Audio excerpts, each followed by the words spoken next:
আসসালামু আলাইকুম। Redmi Note 10 series এবং Realme 8 সিরিজ বরাবরই টক্কর দিয়ে আসছে। বর্তমানে এই ফোনগুলোর জনপ্রিয়তা অত্যন্ত বেশি। Redmi Note 11 সিরিজের ফোনগুলো আনঅফিসিয়ালি বাংলাদেশে পাওয়া গেলেও Realme 9 সিরিজের একটি ফোনও এখনো পাওয়া যাচ্ছে না। এছাড়া Realme 9i এবং Realme 8i এর সাথে যদি আমরা কম্পেয়ার করি তাহলে অনেক ধরনের পরিবর্তন দেখতে পাবো। আজকে Realme 9i এই ফোনটি নিয়ে কথা বলতে যাচ্ছি। ফোনটির প্রাইস হিসাবে কেমন, এছাড়া ফোনটিতে নতুন কি কি ফিচার রয়েছে এবং বাংলাদেশে এই ফোনটি কবে আসতে পারে সবকিছু নিয়ে বিস্তারিত আলোচনা করা হবে এই ভিডিওতে। তাই ভিডিওটি অবশ্যই স্কিপ না করে সম্পূর্ণ দেখবেন। চলুন তাহলে শুরু করি। Realme 9i ফোনটিতে গ্লসি ডিজাইন করেছে। আমার কাছে পার্সোনালি ম্যাট ফিনিশিং ভালো লাগে, কিন্তু অনেকের কাছে গ্লাস ব্যাক পছন্দের একটি জিনিস। গ্লাস ব্যাক হওয়ার কারণে ফোনটি অনেকটাই ফিঙ্গারপ্রিন্ট ম্যাগনেট, খুব সহজেই আঙ্গুলের ছাপ পড়ে যায় ফোনটিতে। বন্ধুরা, ফোনটি আপনারা দুইটি কালার পেয়ে যাবেন, ব্ল্যাক এবং ব্লু। বন্ধুরা, ফোনটির ইনহ্যান্ড ফিল নিয়ে বললে আপনারা সকলে জানেন রিয়েলমির ফোনগুলো ইনহ্যান্ড ফিল্ডে সবসময় এগিয়ে থাকে। এই ফোনটির ক্ষেত্রেও ব্যতিক্রম নয়। ফোনটি দেখতে যথেষ্ট আকর্ষণীয় এবং হাতে নিলে প্রিমিয়াম একটি ফিল আসে, যেহেতু ব্যাগের গ্লাস ব্যবহার করা হয়েছে। Realme 9i ফোনটির ওয়েট 193 গ্রাম এবং ফোনটির থিকনেস 8.4 মিলিমিটার।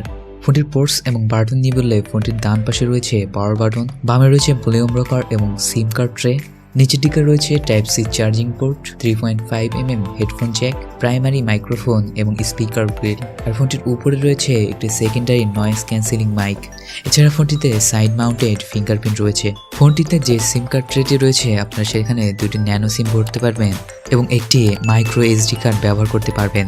Realme 9i ফোনটির ডিসপ্লে হিসেবে রয়েছে 6.6 ইঞ্চির 90Hz IPS LCD প্যানেলের একটি ডিসপ্লেটি 1080p ফুল HD প্লাস রেজুলেশনের সাথে রয়েছে HDR10 সাপোর্টেড। এখানে Realme 8i 120Hz ডিসপ্লে ছিল, কিন্তু 9i 90Hz ডিসপ্লে দিয়েছে।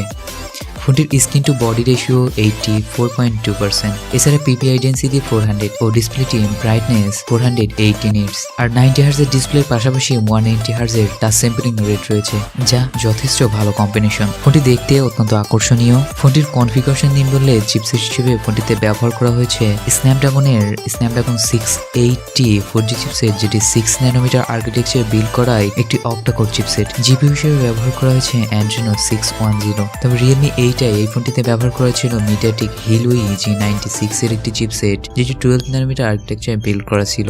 ফোনটির তিনটি ভেরিয়েন্ট ইন্ডিয়াতে লঞ্চ করা হয়েছে: 4GB RAM, 64GB ROM, 4GB RAM 128GB ROM এবং 6GB RAM 128GB ROM। এবং এই ফোনটির RAM টাইপ হিসেবে রয়েছে LPDDR4X এবং ইন্টারনাল স্টোরেজ টাইপ হিসেবে রয়েছে UFS 2.2। ফোনটির স্টোরেজ এবং RAM টাইপ মোটামুটি ঠিকই রয়েছে। আশা করি এই ফোনটি দিয়ে ভালো পারফরমেন্স পাওয়া যাবে। এছাড়া এই ফোনটিতে আপনারা ভার্চুয়াল RAM আপগ্রেড করতে পারবেন বা আপডেট করার সুবিধা রয়েছে। আর ফোনটির ক্যামেরাতে রয়েছে ট্রিপল ক্যামেরা সেটআপ, যার primary sensor 50 megapixel, aperture f1.8। এছাড়া আরও রয়েছে 2 মেগাপিক্সেল ম্যাক্রো এবং 2 মেগাপিক্সেল ডেপথ সেন্সর। ফোনটির ক্যামেরা মডিউলের ডিজাইনটা অনেকটা Realme Neo 2 এর মতো করা হয়েছে। এই ফোনটির ক্যামেরা সেকশনে যে মেইন ক্যামেরাটি দিয়েছে, এই মেইন ক্যামেরা সেন্সরটি ছাড়া বাকি দুইটি ক্যামেরা সেন্সরই তেমন কোনো কাজের নয়। তবে আলট্রা ওয়াইড সেন্সরটা দিলে অত্যন্ত বেশি ভালো হতো। এই ফোনটির ফ্রন্টে 16 মেগাপিক্সেল সেলফি ক্যামেরা দেওয়া হয়েছে, যার অ্যাপারচার f2.1। ক্যামেরা ফিচার হিসেবে night mode, panorama, portrait mode ছাড়া সবগুলো ফিচারই দেওয়া হয়েছে এই ফোনটিতে। ফোনটির ফ্রন্ট এবং রেয়ার ক্যামেরা দিয়ে আপনারা সর্বোচ্চ 1080p ওই 30 fps এর ভিডিও রেকর্ডিং করতে পারবেন। ফোনটির ব্যাটারি হিসেবে রয়েছে লিথিয়াম পলিমারের 5000 mAh এর ব্যাটারি, সাথে রয়েছে 33 ওয়াটের ফাস্ট চার্জিং। অপরদিকে Realme 8i ফোনটিতে ছিল 18 ওয়াটের ফাস্ট চার্জিং। তাই আপনারা দেখতেই পাচ্ছেন চার্জিং এর ক্ষেত্রে আপডেট করেছে Realme এই ফোনটিতে।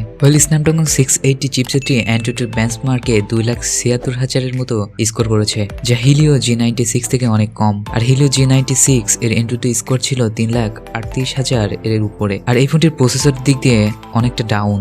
আর এই বিষয়টি গেমিং এর ক্ষেত্রে দেখা গিয়েছে। মিডিয়াটেক Helio G96 এর গেমিং পারফরমেন্স Snapdragon 680 থেকে অনেক ভালো। তারপর গেমিং এর ক্ষেত্রে বা পাবজি খেলার ক্ষেত্রে আপনার Realme 9i ফোনটি ভালোভাবে হ্যান্ডেল করতে পারবে। অন্যান্য সকল গেম এই চিপসেটটি ভালোভাবে হ্যান্ডেল করতে পারবে, তবে আপনারা হাই সেটিংসে কোনো গেমই ভালোভাবে খেলতে পারবেন না।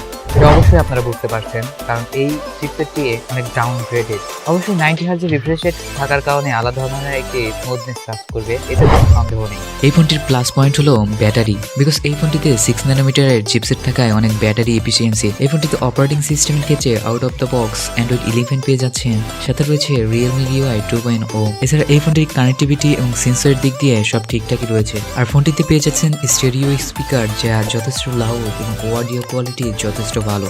ওভারঅল এই ফোনটি নিয়ে বলে এই ফোনটি প্রাইসের দিক দিয়ে একটি অ্যাভারেজ ফোন বলা যায়। ফোনটির পারফরমেন্স এবং ডিসপ্লে কোয়ালিটি মোটামুটি পাবেন, তবে এই ফোনটিতে যদি আলট্রা ওয়াইড সেন্সরটি থাকতো তাহলে আরো বেশি ভালো হতো।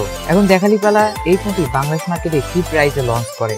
এই ফোনটি বাংলাদেশে ফেব্রুয়ারি মাসে আসবে বলে লিক্স পাওয়া যাচ্ছে। আর এই ফোনটির প্রাইস নেই বলে এই ফোনটির 4GB RAM 64GB ROM এর বেস ভেরিয়েন্টের ইন্ডিয়াতে প্রাইস রাখা হয়েছে 13,999 রুপি। আর আমরা সকলে এক্সপেক্ট করছি এই ফোনটি 18 থেকে 20,000 টাকার মধ্যে লঞ্চ হওয়ার পসিবিলিটি অনেক বেশি। যদি এই ফোনটি প্রাইস হিসেবে ঠিকঠাক থাকে তাহলে এই ফোনটি Redmi Note 11 কিলার হতে যাচ্ছে, কারণ এই ফোনটিতে স্ন্যাপড্রাগনের একটি প্রসেসর ব্যবহার করা হয়েছে যেটি 6 ন্যানোমিটার আর্কিটেকচার বিল্ড করা, যেটি যথেষ্ট ব্যাটারি এফিশিয়েন্ট। আর আমার মনে হয় স্ন্যাপড্রাগনের সকল প্রসেসরগুলোই লং লাস্টিং আপনাদের পারফরমেন্স দিয়ে থাকে। তাই আপনারা সকলে এই ফোনটি নিয়ে আগ্রহী কিনা বা এক্সাইটেড কিনা অবশ্যই কমেন্ট করে জানাবেন। আর আমার ভিডিওটি ভালো লাগলে অবশ্যই লাইক, কমেন্ট এবং শেয়ার করবেন। আসসালামু আলাইকুম ওয়া রাহমাতুল্লাহি ওয়া বারাকাতুহু।